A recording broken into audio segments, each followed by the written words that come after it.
Raw took place tonight in Anaheim, California. Unfortunately, Jey Uso was the one to kick off the show tonight. He did his stupid yeet entrance in the crowd, and after the entrance was over, it was very noticeable that he was getting a mixed reaction, and he's about to do his stupid catchphrase in which he says, ooh, ooh, which is just so fucking cringeworthy before he says the yeet, and then CM Punk cuts him off, and Punk actually did an encore with Cult of a Personality, which I thought was great. And he and Jay go back and forth. I just don't care about Jay. I don't think either guy is winning the title on Saturday. I think most likely Braun and Bronson interfere. But all I'm thinking is I just don't want to see Jay anymore. I don't want to see him pushed in this spot. I mean, maybe I shouldn't be too greedy because I don't have to see Seth Rollins anymore every week, who I thought was just incredibly dull. But, man, Jay is just awful. He's a horrible wrestler all around. A terrible worker, probably one of the worst promos, at least for someone who gets so much time.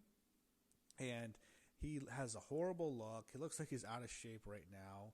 He sucks. He just sucks. He's just an entrance merchant. That's all the guy is. I'm so sick of him being pushed.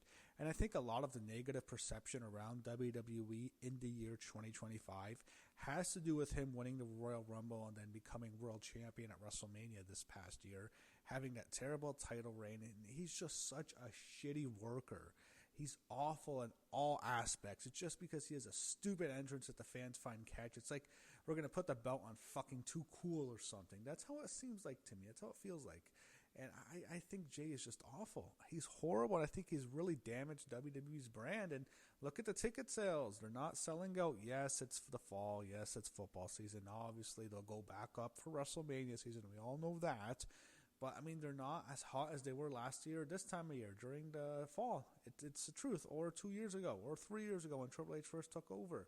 And I think Jay has, there's other reasons John Cena's failed heel turn, but I think Jay's had a large part in WWE's negative perception this year and how poorly the booking has been in many regards. And I think it's even led to people turning on Triple H. We've had enough of this fucking bum. No more Yeet Man. This guy sucks. So we went backstage. Judgment Day are there. Dom is talking and he makes a comment. He says, I've never cheated in my life. Now, in what context? You cheat in every single one of your matches, but maybe he means he's never cheated on a woman. And I'm thinking, well, Roxanne's reaction was kind of funny when he first said that. And I'm thinking, okay, I know where this is going. Liv's coming back. Dom's cheating with Roxanne. It's the same storyline they did with Rhea last year. It's the love triangle again. This time it's instead of Dom cheating on Rhea with Liv, this time Dom's cheating on Liv with Roxanne. I think that's where we're heading here. And I'm liking that. I think that's actually a good program. And I'm not sure it's going to be for the belt. I mean, I wouldn't mind seeing Roxanne defeat Stephanie and then she goes into Mania and Liv wins the Rumble. They could go with that program. I think that's unlikely. But I do think they will feud when Liv comes back. That will be her first opponent, which will be Roxanne Perez. So we see Nikki Bella arriving in Anaheim. Penta was out next. He took on Rusev. The Americanos caused a disqualification, whatever. Rusev and Penta fought them off, and it set up a triple threat match. Jackie Redmond interviewed LA Knight backstage. To be honest, I don't remember a single thing he said. I have a lot to say about his match tonight, but we'll get there. Visionaire backstage discussing strategy. That was Braun, Bronson, and Paul Heyman. Then we got an Asuka video package, as it's been 10 years since she debuted in the WWE. This, to me, just screamed as, hey, Goldberg, fuck you, you whiny bitch. That's what it seemed. That's exactly what I thought. And I'm glad they did that, because that asshole's going on an interview saying, they gave my record to some girl. I'm thinking, asshole. She was in the company. She was in the company for a year before you fucking came back to face Brock at Survivor Series. And they built her up. She was undefeated. And people on like Twitter started talking about how she's challenging your record. And they went with it like that. It has nothing to do with wanting to break your record to spite you. Oh my God. And by the time she broke the record, he was out of the company. He left. I mean, he lost to Brock at WrestleMania that year. WrestleMania 33, he loses to Brock, and he was gone, and now he's still complaining. They had to break my record. You were done. Why? They weren't expecting you to ever wrestle. It seemed like you retired after you lost to Brock. Unfortunately, you did not retire. You came back and retired 8 years later and still bitched about it. I'm thinking, oh, he's such an idiot. And he's saying, well, they're mad that WCW beat WWF in the ratings for 83 weeks until WWF, I don't know, won the war and put them out of business. I'm thinking, what an obnoxious, arrogant, just, can you be any more full of yourself? How big can your ego be? How inflated is your ego, Bill? Anyway, I'm glad they put that together. He had Adam Pearce talking to Finn Balor and JD McDonough backstage. He was making a match with one of them against Sheamus. JD took the match. Nikki Bella was out next to a big pop, and I have to say, she looked great. Nikki looked in incredible shape. I'm sure everyone's focusing on something else about Nikki tonight, but she looked like she was ready to throw down, I'll be honest. And Roxanne Perez comes out next with Raquel Rodriguez, and we get Nikki Bella and Roxanne Perez, and a match I actually kind of enjoyed. Roxanne mocked Nikki's push-ups, which I thought were hilarious. They were awful anyways. What is she doing? The Scott Steiner push-ups thing when he would do it in WCW? I never thought that made any sense, and I never liked it that much. And when Steiner's doing it, the guy is jacked. Nikki just looks like a woman who's in really good shape. I never liked those push-ups. But I thought the match was all right. So Raquel Rodriguez interferes. Roxanne Perez wins. And stop the press as I said that. Roxanne Perez wins. She won a match after she hit the pop rocks. And then the two of them beat down Nikki. But Stephanie Vaquer comes out, makes the save, setting up an obvious tag match, which will take place next week. They replay Bayley's challenge to Alexa and Charlotte on X. And then you had Lyra Valkyria backstage. Asuka and Kairi Sane walk up to her. Asuka's insulting her because she wants the title match before Lyra and Bayley. And then she yells at Kairi to leave with her. Bayley walks up to Lyra and tries to give her confidence before their tag team title match tonight. We see Jey Uso walking around backstage. Jimmy yells at him for what Jey said. I don't fucking know anymore. Jamie's still mad about him about the fucking battle royal. It's every man for yourself. And another match looks like it's going to happen, unfortunately. Had one of the worst matches in WrestleMania history, but we're still getting a fucking rematch with these fucking Usos. Yeah, I don't know. So Division were out next. You had Braun Breaker and LA Knight. Braun Breaker pinned him cleanly. Once again, I think Braun Breaker has pinned LA Knight clean on Raw like 20 times this year. And I was thinking after that, you know what? They've killed LA Knight. I don't know if he can recover from this. They've destroyed him. They've buried him.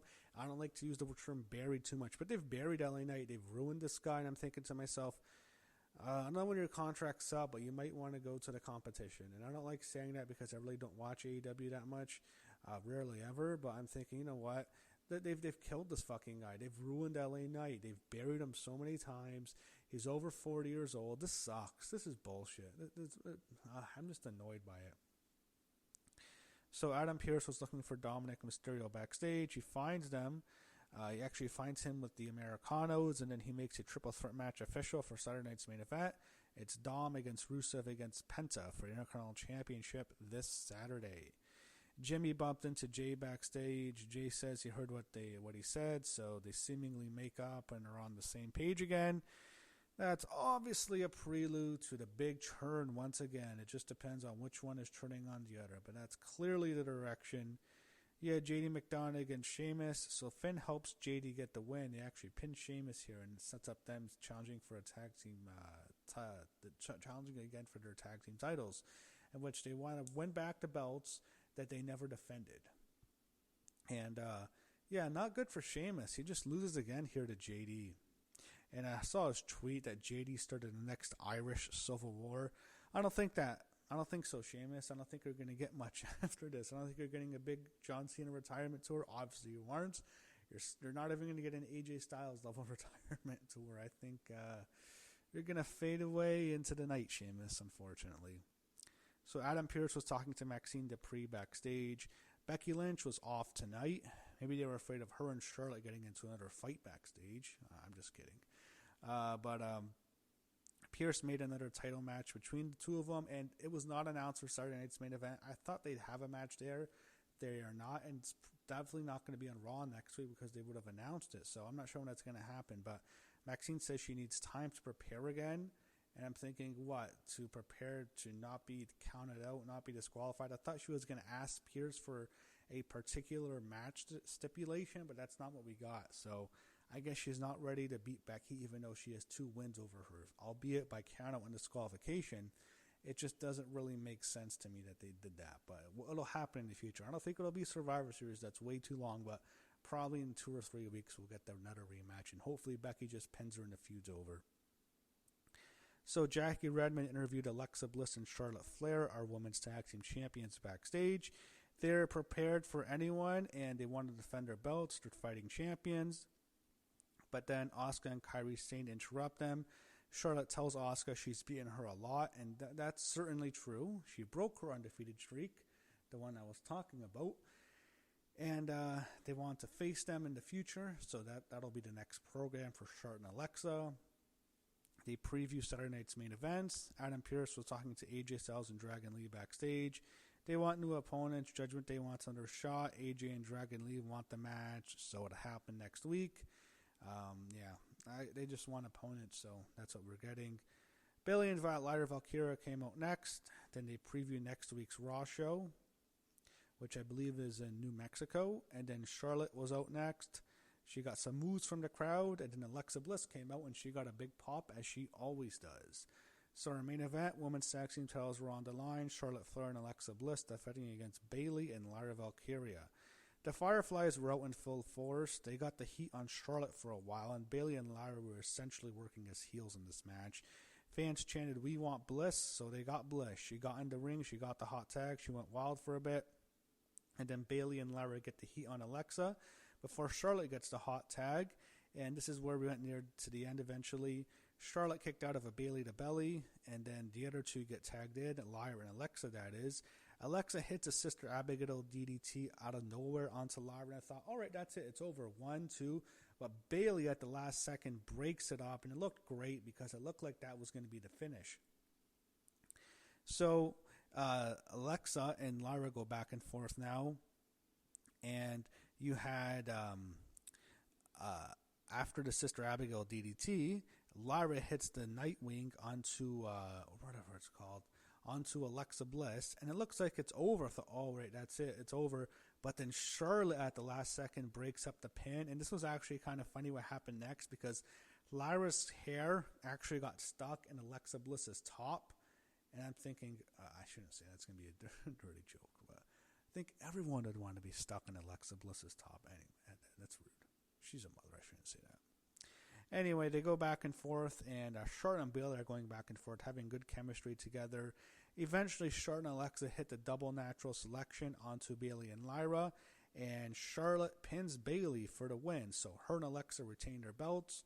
Afterwards, almost immediately after the match, the Kabuki Warriors attack both Charlotte and Alexa, and then they attack Lyra, but for some suspicious reason, they decide to spare Bayley from the attack, and I guess they might be reforming the Damage Control stable. I doubt that, but they didn't attack Bayley, and that was strange, but that's how Raw ended tonight. I thought the main event was very good. The rest of the show just feels so soulless and lifeless, and I don't know. I mean, how many times do we have to have a Jey Uso segment? How many times do we have to see LA Knight lose? It just feels like we've been seeing the same things over and over again. It just feels like there's nothing hot. It feels like everyone's either cold or just, indifferent. It feels like there's just a whole bunch of wrestlers stuck in limbo right now. Nothing's really happening. Nothing exciting is happening. There's no hot storyline at the moment. It just feels like everyone's at the same level, or like they're just super cold right now. I don't know. It just feels like such a soulless show to me right now. But I did like the main event. That kind of put up a few notches for me. But the whole show as a whole, and in many ways, it was a drag to get through. It was actually a drag to sit through. I've not been too high on WWE this year, and this just wasn't the main event was good, as I said, but the show as a whole, and a lot of it was just hard to sit through. It really was.